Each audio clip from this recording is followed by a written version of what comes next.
Hello friends, धम्मा academy में आपका स्वागत है। आप लोग कैसे हैं? उम्मीद है कि आप लोग अच्छे होंगे। दोस्तों, आज हम लोग एक महत्वपूर्ण टॉपिक पढ़ेंगे जिसका नाम है भारतीय इतिहास के भाग और संवत, यानी भारतीय इतिहास को कितने भागों में डिवाइड किया गया है और संवत क्या होता है। कुछ महत्वपूर्ण संवत को भी देखेंगे, जैसे विक्रम संवत, उसके बाद शक संवत क्या होता है, इसके बारे में भी जानेंगे। उससे पहले आप लोग पिछला वीडियो नहीं देखे हैं तो आप लोग ज़रूर देख लीजिए, बहुत ही महत्वपूर्ण है। उसमें इतिहास की तिथियों को बताया गया है कि कैसे लिखते हैं, BCE, BC, AD, ईसा पूर्व, ईस्वी, ये सब क्या होता है, पूर्वार्ध, उत्तरार्ध, ये सब क्या होते हैं और कैसे इसको तिथियों को लिखते हैं, इसको बताया गया है। उसको देखकर इसको समझेंगे तो ज़्यादा समझ में आएगा, इसलिए पिछले वीडियो को जरूर देख लें। आइए इस वीडियो को शुरू करते हैं। सबसे पहले भारतीय इतिहास को 3 भागों में डिवाइड किया गया है। कितने भागों में? 3 भागों में डिवाइड किया गया है। कितने भागों में? 3 भागों में। प्रागैतिहासिक काल, आद्य ऐतिहासिक काल और ऐतिहासिक काल। कौन कौन सा? प्रागैतिहासिक काल, आद्य ऐतिहासिक काल और ऐतिहासिक काल।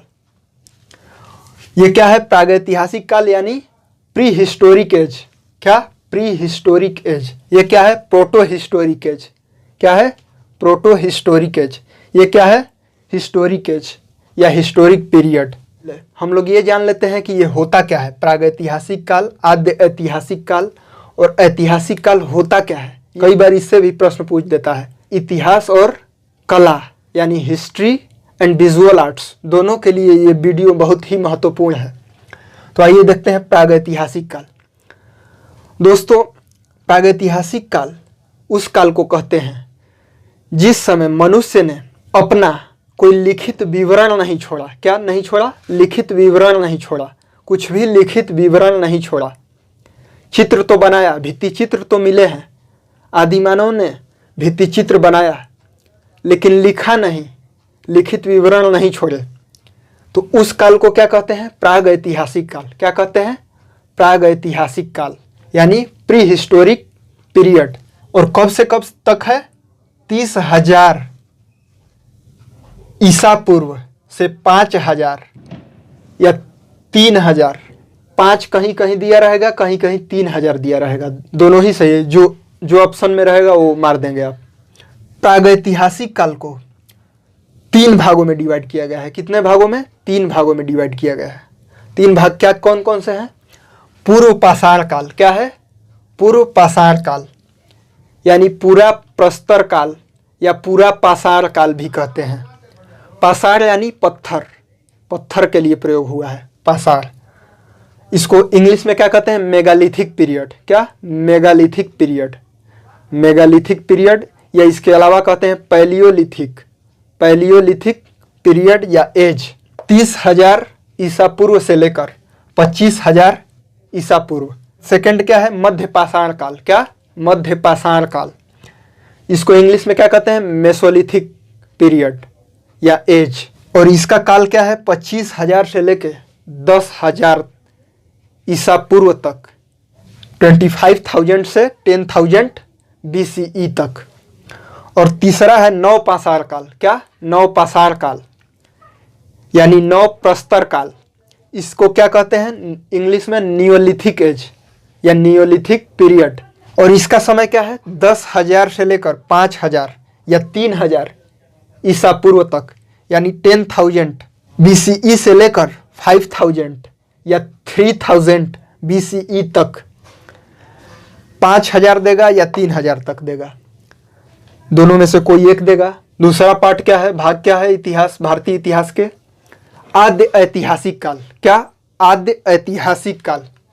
इसको क्या कहते हैं? प्रोटो हिस्टोरिक एज या प्रोटो हिस्टोरिक पीरियड। और इसका काल कितना है? 2500 से लेकर 600 BCE यानी ईसा पूर्व तक, 25,000 से लेकर 600 BCE तक। और इसके अंतर्गत इसको कितने भागों में? आद्य ऐतिहासिक काल को। उससे पहले जान लेते हैं आद्य ऐतिहासिक काल होता क्या है। आद्य ऐतिहासिक काल यानी प्रोटो हिस्टोरिक पीरियड होता क्या है? दोस्तों इस समय मानव ने लिखा यानी लिखित विवरण तो छोड़े हैं, लेकिन आज तक पढ़े नहीं गए हैं। क्या हुआ है? मानव ने लिखित विवरण इस काल में, आद्य ऐतिहासिक काल में, प्रोटो हिस्टोरिक एज में मानव ने लिखित विवरण यानी रिटन विवरण तो छोड़े हैं, लेकिन आज तक पढ़े नहीं जा सके हैं। क्या नहीं हो पाया है? पढ़े नहीं जा सके हैं। मानव पढ़ नहीं पाया है। हो सकता है आगे आने वाले समय में पढ़ा जाए। इसको कितने भाग में डिवाइड किया गया है? 2 भागों में।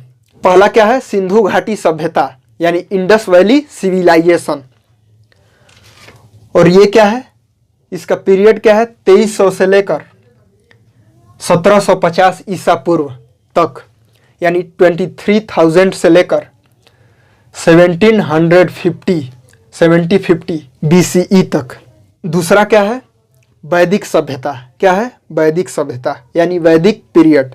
वैदिक पीरियड कितना है? 1500 से लेकर 600 ईसा पूर्व तक, यानी 1500 से लेकर 600 BCE तक। जो इसका ये समय है, ये कार्बन डेटिंग के आधार पे है। ये इसी तरह मान नहीं लिया गया है। कार्बन डेटिंग के आधार पे ये समय है 2300 से लेकर 1750 BCE तक। तीसरा क्या है? ऐतिहासिक काल यानी हिस्टोरिक पीरियड। और हिस्टोरिक पीरियड होता क्या है, यानी ऐतिहासिक काल होता क्या है? इसमें लिखित विवरण तो है और पढ़े भी गए हैं, यानी मानव ने जो लिखित विवरण छोड़ा है उसको पढ़े भी गए हैं। जैसे मौर्यकालीन अभिलेख क्या है? ये ऐतिहासिक काल में आता है। उसमें का जो भी लिखा गया है उसको पढ़ा भी गया है। इसका पीरियड कितने से कितने तक है? 600 BCE से 1947 AD तक, यानी 600 ईसा पूर्व से लेकर 1947 ईस्वी तक। यहाँ ये याद रखिए, ये ईसा पूर्व से लेकर ईस्वी तक है। 600 ईसा पूर्व से लेकर 1947 ईस्वी तक। समझ रहे हैं? उसके बाद इसको ऐतिहासिक काल को यानी हिस्टोरिक पीरियड को कितने भागों में डिवाइड किया गया है? 3 भागों में। कितने भागों में? 3 भागों में। पहला क्या है? प्राचीन इतिहास। आप लोग जानते ही होंगे, नहीं जानते हो तो जान लीजिए। प्राचीन इतिहास यानी एंशिएंट हिस्ट्री। क्या? Ancient history. और ये कब से कब तक इसका काल है? 600 BCE से लेकर 712 AD तक। 600 BCE यानी क्या है? महाजनपद काल। कौन सा काल? महाजनपद पीरियड से लेकर हर्ष काल, हर्षवर्धन के काल तक। और उसके बाद अरबों का आक्रमण होता है। क्या होता है? उसके बाद क्या होता है? अरबी आक्रमण होता है 712 AD में मोहम्मद बिन कासिम के द्वारा। तो ये इसके अंतर्गत क्या क्या आते हैं? जैसे मगध साम्राज्य, महाजनपद तो आता ही, महाजनपद काल, बौद्ध धर्म, जैन धर्म इसी समय है। उसके बाद मगध साम्राज्य आता है। क्या आता है? मगध साम्राज्य। क्या आता है? मगध साम्राज्य। मौर्य काल यानी मौर्यंस पीरियड। मौर्योत्तर काल। मौर्योत्तर काल किसको कहते हैं? शुंग वंश, कण्व वंश, कुषाण काल, ये सब क्या है? मौर्योत्तर काल है कहते हैं इसको। तो इसके अंतर्गत ये हो गया शुंग, कण्व और कुषाण। और ये गुप्त काल। ये सभी किस में आते हैं? प्राचीन इतिहास में यानी एंशिएंट हिस्ट्री में। अब जो है मध्यकालीन, सेकंड है मध्यकालीन भारत या मध्यकालीन इतिहास यानी मेडवल पीरियड। मेडवल पीरियड कब से कब तक है? कब से कब तक है? तो 712 AD से लेकर 1857 AD तक। ये AD देखिए, ये AD याद रखिए। यहाँ देखिए, ये BCE से शुरुआत हो रहा है, AD में ख़त्म हो रहा है। समझ रहे हैं? लेकिन ये AD से शुरुआत हो रहा है, AD में ही ख़त्म हो रहा है। और ये 712 क्या है? 712 अरबी आक्रमण का वर्ष है। अरबों का आक्रमण होता है। कौन था? मोहम्मद बिन कासिम का। और ये 1857 क्या है? मतलब इसके अरबों के आक्रमण से लेकर ये 1857 प्रथम क्रांति है, स्वतंत्रता संग्राम, प्रथम स्वतंत्रता संग्राम। तो वहाँ तक अरब आक्रमण से लेके प्रथम स्वतंत्रता संग्राम, फर्स्ट रिवोल्ट तक, ये मध्यकालीन भारत है, यानी मेडवल इंडिया या मेडवल हिस्ट्री है। तीसरा है आधुनिक भारत या आधुनिक इतिहास या मॉडर्न हिस्ट्री। मॉडर्न हिस्ट्री कितने से कितने तक है? 1857 से लेकर 1947 एडी तक। एडी को सीई भी कहा जाता है, पिछले वीडियो में मैंने बता चुका है। 1857 ईस्वी से लेकर 1947 ईस्वी तक, यानी ये प्रथम स्वतंत्रता संग्राम से लेकर आज़ादी तक, 15 अगस्त 1947 तक ये पीरियड है आधुनिक इतिहास का। अब इतना तो आप लोगों को पता चल चुका होगा। जिनको पता है अच्छी बात है, जिनको नहीं पता था वो जान गए होंगे। महत्वपूर्ण चीज़ों को देख लेते हैं। ये 3 है महत्वपूर्ण चीज़ें। ये क्या है देखिए, चैल्कोलिथिक एज। क्या है? चैल्कोलिथिक एज, या इसी को कहते हैं कॉपर एज। क्या कहते हैं? कॉपर एज, यानी ताम्र युग। क्या? ताम्र युग। चैल्कोलिथिक एज या कॉपर एज किसको कहते हैं, या ताम्र युग किसको कहते हैं? नवपाषाण काल से लेकर कांस्य युग के बीच के समय को क्या कहते हैं? चैल्कोलिथिक एज या ताम्र युग कहते हैं। कब से कब तक? नवपाषाण काल, ये है नवपाषाण काल से लेकर ये ब्रॉन्ज एज यानी कांस्य युग तक के बीच के संक्रमण काल को या बीच के युग को क्या कहते हैं? ताम्र युग कहते हैं। और ये ब्रॉन्ज एज क्या है ये भी जानना जरूरी है। ब्रॉन्ज एज, इसी को हिंदी में कांस्य युग कहते हैं। ये क्या है? ये इंडस वैली सिविलाइजेशन का जो पीरियड है, ये इसको इंडस वैली सिविलाइजेशन का जो पीरियड है, यानी सिंधु घाटी सभ्यता का काल जो है वो क्या है? Bronze age. इस एज में मानव कॉपर और अन्य धातु या मेटल को मिक्स करके कांस्य या ब्रॉन्ज बनाना सीख गया था। इसीलिए सिंधु घाटी सभ्यता में कांसे की नर्तकी या डांसिंग गर्ल हमें मिलती है। तो ये हो गया ब्रॉन्ज एज। ब्रॉन्ज एज कौन सा एज है? सिंधु घाटी सभ्यता, इंडस वैली सिविलाइजेशन। कब से कब तक? 2300 से लेकर 1750 ईसा पूर्व तक। ब्रॉन्ज एज के बाद का समय क्या होता है? Iron age. ब्रॉन्ज एज के बाद क्या शुरू होता है? आयरन एज, यानी लौह युग। हिंदी में क्या कहते हैं? लौह युग। कई बार ये प्रश्न पूछ देता है, copper age, bronze age, iron age. उम्मीद है कि ये आप लोग समझ गए होंगे। अगर नहीं समझे होंगे तो ज़रूर कमेंट बॉक्स में हमें कमेंट कीजिए कि क्या नहीं जान पाए हैं। और आइए देखते हैं संवत। दोस्तों ये है कुछ महत्वपूर्ण संवत के नाम जिससे प्रश्न पूछे जाते हैं एग्जाम में। तो आइए जान लेते हैं कब शुरू हुआ, किसने शुरू किया। सबसे पहले बुद्ध संवत। इसका शुरुआत कब हुआ? 544 बीसी में। कब हुआ? 544 BCE में, यानी 544 ईसा पूर्व में शुरू हुआ। कब शुरू हुआ? 544 ईसा पूर्व में बुद्ध संवत शुरू हुआ श्रीलंका के गणना के अनुसार। और दूसरा है विक्रम संवत। क्या? विक्रम संवत। विक्रम संवत आप जरूर सुने होंगे, कैलेंडर में भी दिया रहता है विक्रम संवत। तो ये कब शुरू हुआ और किसने शुरू किया? तो विक्रम संवत 57 BC। कब? 57 या कहीं कहीं 58 BC भी दिया रहता है। 57 या 58 BCE यानी ईसा पूर्व। 57 या 58 ईसा पूर्व में शुरुआत हुआ इसका। और विक्रम संवत को किसने शुरू किया? राजा विक्रमादित्य ने। कौन? राजा विक्रमादित्य। और किसके उपलक्ष्य में शुरू किए? शकों पर विजय के उपलक्ष्य के रूप में। मतलब शकों पर विजय प्राप्त किए थे। कब? 57 या 58 BC में। तो इसी उपलक्ष्य में उन्होंने, यानी राजा विक्रमादित्य ने, विक्रम संवत का शुरुआत किया। एडी वाले डेट्स को विक्रम संवत में कैसे चेंज करेंगे? कैलेंडर में चेंज करके दिया होता है, देख लीजिएगा कैलेंडर में कि इस बार कितना विक्रम संवत लिखा है। तो आइए बताते हैं कैसे चेंज होता है। ईस्वी सन का, इसका क्या है, ईस्वी या ईस्वी सन, कुछ भी लिखिए, दोनों एक ही है, ईस्वी या ईस्वी सन का एडिशन क्या होगा, एडिशन, यानी ऐड करेंगे किसमें, जोड़ेंगे किसमें, 57 या 58 में। तो कैलेंडर में जो दिया होगा 57 BC को मान के दिया होगा, 57 BC को। तो मान लीजिए ये 2023 है, 2023 है, तो कौन सा विक्रम संवत चल रहा है।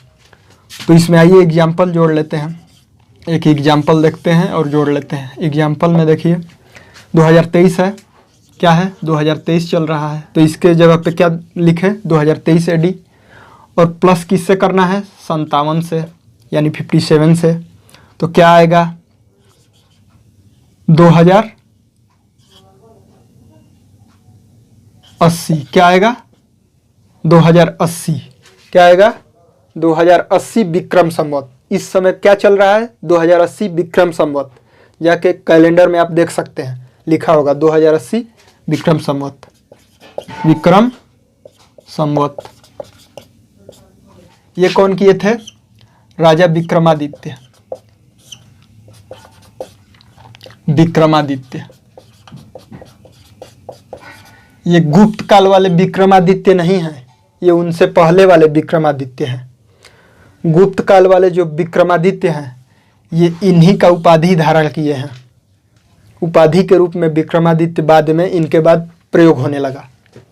तो ये उनसे पहले वाले विक्रमादित्य हैं, शुरू किए थे ये। और ये शक संवत के बारे में हम लोग पढ़ रहे थे। शक संवत कुषाण राजा कनिष्क द्वारा, किसके द्वारा,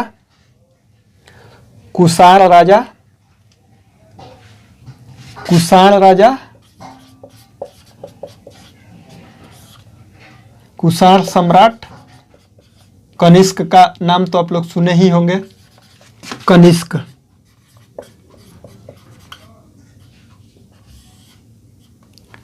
ये गांधार शैली जो है कनिष्क के समय में प्रचलित थी। गांधार शैली, जो कला में गांधार शैली पढ़ते हैं, सम्राट कनिष्क के समय में चरमोत्कर्ष पर थी। शक संवत किस एडी में शुरू हुआ, 78 AD में इसका शुरुआत हुआ। शक संवत का शुरुआत 78 AD में, यानी 78 ईस्वी में कुषाण सम्राट कनिष्क के द्वारा शुरू किया गया।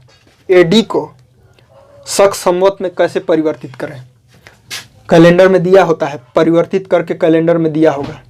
क्यों दिया होगा बताते हैं आगे। इसको परिवर्तित कैसे करते हैं, ईस्वी माइनस या AD माइनस 78, AD माइनस 78, ऐसा करेंगे तो क्या आ जाएगा, शक संवत में कन्वर्ट हो जाएगा। जैसे एग्जाम्पल देखते हैं, एग्जाम्पल क्या है, एग्जाम्पल जैसे 2023 चल रहा है, 2023, तो ये 2023 AD है, तो यहाँ इसके जगह पे 2023 AD रख दिए, माइनस 78 कर दिए, क्या आएगा 1945, 1945, क्या हो गया, शक संवत। यानी 2023 में कौन सा शक संवत चल रहा है, 1945, 1945। अब शक संवत के बारे में कुछ और जानकारियां क्या है। ये भारत का राष्ट्रीय संवत है। क्या है, भारत का राष्ट्रीय संवत क्या है, शक संवत। भारत का राष्ट्रीय संवत कब अपनाया गया था, 22 मार्च 1957 को, 22 मार्च 1957 को आधिकारिक रूप में भारत सरकार द्वारा इसे कैलेंडर के रूप में, राष्ट्रीय कैलेंडर के रूप में अपनाया गया था। ये जरूर याद रखें शक संवत के बारे में। 22 मार्च 1957 राष्ट्रीय संवत है ये, इसलिए इसको तो जरूर पता होना चाहिए। अब जो है इलाही संवत, क्या, इलाही संवत, इलाही के बारे में जानते होंगे, दीन ए इलाही। क्या, दीन ए इलाही किसने शुरू किया था, अकबर ने शुरू किया था। कौन, अकबर ने। कब किया था, 1983 AD में, 1983 AD, 1983 AD में मुगल सम्राट अकबर ने शुरू किया। तो इतना संवत के बारे में जानना जरूरी है। प्रश्न पूछ देता है विक्रम संवत से, शक संवत से, किस विजुअल आर्ट के एग्जाम में भी टीजीटी पीजीटी के पूछ देता है मिसलेनियस कैटेगरी में। आइए कुछ और जान लेते हैं। जैसे कोई भी ईयर या वर्ष दिया हुआ है, चाहे ईसा पूर्व का हो यानी बीसी का हो या एडी का हो, तो आज पूछ दिया जाएगा कि कितने साल पहले ये घटना घटित हुई थी। तो कैसे निकालेंगे? जैसे भगवान बुद्ध का जन्म कब हुआ था? जन्म कब हुआ था? 563 ईसा पूर्व में। तो आज पूछ दिया जाएगा कि 2023 में आज से कितने साल पहले जन्म लिए थे, पूछ दिया जाएगा। तो कैसे निकालेंगे? तो जहां भी ईसा पूर्व दिया है और अभी एडी चल रहा है, तो ईसा पूर्व का डेट दिया हुआ है और आज एडी है, तो ईसा पूर्व से लेकर एडी के बीच का समय निकालने के लिए आपको क्या करना होगा? एडिशन। हमेशा क्या करना है? एडिशन, यानी जोड़ना है। क्या करना है? जोड़ना है। ईसा पूर्व से लेकर एडी के बीच के समय कोई भी एडी दे देगा। आज 2023 एडी है, 2023 एडी। तो आज कितना हुआ? तो इसको जोड़ दीजिए। 563 प्लस 500, 2023 जोड़ेंगे। जो आएगा उतना साल पहले बुद्ध हुए थे। क्या हुए थे? बुद्ध हुए थे। 2586 वर्ष पहले भगवान बुद्ध हुए थे। अगर ईसा पूर्व से लेकर ईसा पूर्व के बीच का पीरियड निकालना होगा। कोई भी ईसा पूर्व दे देगा, यहाँ XYZ कुछ भी यहाँ भी निकालना होगा, या ईसवी से ईसवी के बीच का समय, ईसवी के बीच का समय निकालना हो। यानी ईसा पूर्व से लेकर ईसा पूर्व के बीच का समय, कोई भी ईसा पूर्व दे दे, इतने ईसा पूर्व तक के बीच का समय निकालो।